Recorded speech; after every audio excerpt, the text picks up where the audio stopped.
Pasensya na. Pasensya na. Sobrang pagod lang kasi ko talaga siya. Sobrang pagod na talaga ako mag-work. Sobrang pagod na din ako sa ginagawa ko. Alam ko, yung iba sa inyo, akala na madali lang yung trabaho. Pero, grabe.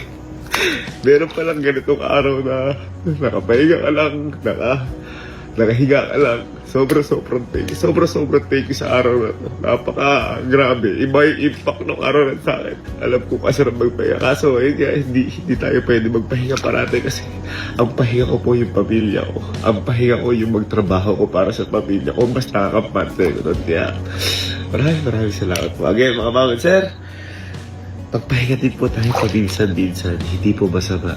At lagi niyo pong tandaan, mga ma'am and sir, mas piliin po natin yung kalusugan kaysa kayamanan. So, paano nga, mga ma'am and sir? Paalam lang muna ako, kita-kits na lang tayo sa taas.